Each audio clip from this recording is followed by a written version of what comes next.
ഈ വരുന്ന ഇന്ത്യ പാക് മത്സരത്തിൽ ഏറ്റവും ശ്രദ്ധേയനാകാൻ പോകുന്ന താരം ഒരുപക്ഷെ ഉസ്മാൻ താരിഖ് ആയിരിക്കും. ഇന്ത്യ ഏറ്റവും കരുതലോടെ നേരിടേണ്ടി വരുന്നതും ഇദ്ദേഹത്തിന്റെ ബൗളിംഗ് ആക്ഷനെയാണ്. 2024-25 വർഷങ്ങളിലെ PSLൽ ഉസ്മാൻ താരിഖിന്റെ ബൗളിംഗ് ആക്ഷൻ റിപ്പോർട്ട് ചെയ്യപ്പെട്ടിരുന്നു. ഇതിനെ തുടർന്ന് ലാഹോറിൽ നടന്ന പരിശോധനകളിൽ 2 തവണയും അദ്ദേഹത്തിന് ക്ലിയറൻസ് ലഭിക്കുകയുണ്ടായി. എങ്കിലും ഇപ്പോൾ അദ്ദേഹത്തിന്റെ അന്താരാഷ്ട്ര മത്സരങ്ങൾ കളിക്കുന്ന സാഹചര്യത്തിൽ ICCക്ക് ഇടപെടാൻ അധികാരമുണ്ട്.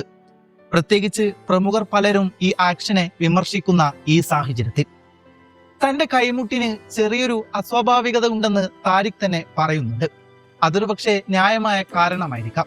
എങ്കിലും നിലവിലുള്ള ആക്ഷൻ വെച്ച് അദ്ദേഹത്തിന് ഒരു നീണ്ട കരിയർ കെട്ടിപ്പടുക്കാൻ സാധിക്കുമോ എന്നത് സംശയം തന്നെയാണ്. ഉസ്മാൻ താരിഖിന്റെ ബൗളിംഗ് ആക്ഷൻ ആണല്ലോ ഇപ്പോഴത്തെ പ്രധാന ചർച്ചാ വിഷയം. അദ്ദേഹത്തിന്റെ ഒരു ഇന്റർവ്യൂ ഞാൻ കണ്ടിരുന്നു. എൽബോന് ബെൻഡ് ഇഷ്യൂ ഉണ്ടെന്നാണ് അദ്ദേഹം പറയുന്നത്. അതിൽ അദ്ദേഹം അത് കാണിക്കുന്നുണ്ട്. അദ്ദേഹത്തിന്റെ ഈ പ്രശ്നം ലാബ് ടെസ്റ്റ് ചെയ്ത് പ്രൂവ് ചെയ്തതുമായാണെന്ന് തോന്നുന്നുണ്ട്.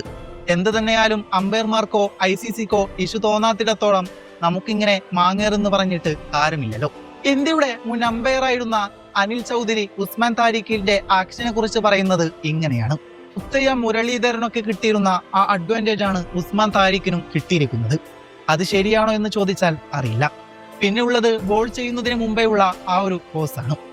അത് അശ്വിനും ചെയ്യാറുണ്ട്. അത് ലീഗലാണ് എന്നാണ് കാണുന്നത്. അശ്വിൻ ഈ കാര്യത്തിൽ സപ്പോർട്ടുമായി വന്നിട്ടുമുണ്ട്. കാര്യം ഇയാളെ ഇന്ത്യൻ ബാറ്റേഴ്സ് പ്രത്യേകിച്ച് ഹാർദിക് പാണ്ഡ്യ, ദുബെ, സൂര്യകുമാറൊക്കെ അടിച്ചു കീറി വിടുന്നത് കാണാൻ ആഗ്രഹമുണ്ടെങ്കിലും അതെത്രത്തോളം ഗ്രൗണ്ടിൽ പോസിബിൾ ആണെന്ന് അറിയില്ല. കാരണം ആൾക്ക് നല്ല വേരിയേഷൻ ഉണ്ട്. ഏറ്റവും ഡേഞ്ചർ പാർട്ട് എന്താണെന്ന് വെച്ചാൽ അയാൾ എറിഞ്ഞ കഴിഞ്ഞ 21 ഇന്നിംഗ്സിൽ എന്തോ വിക്കറ്റ്ലെസ് ആയിട്ടേ ഇല്ല. അമ്പയർമാർക്കും ICCക്കും പ്രശ്നമില്ലാത്തിടത്തോളം ആക്ഷനിൽ ഇങ്ങനെ കംപ്ലൈന്റ് പറഞ്ഞിട്ട് പ്രയോജനമൊന്നും കാണുന്നില്ല. എന്നിരുന്നാലും ഫെബ്രുവരി 15 കാത്തിരുന്ന് കാണാം.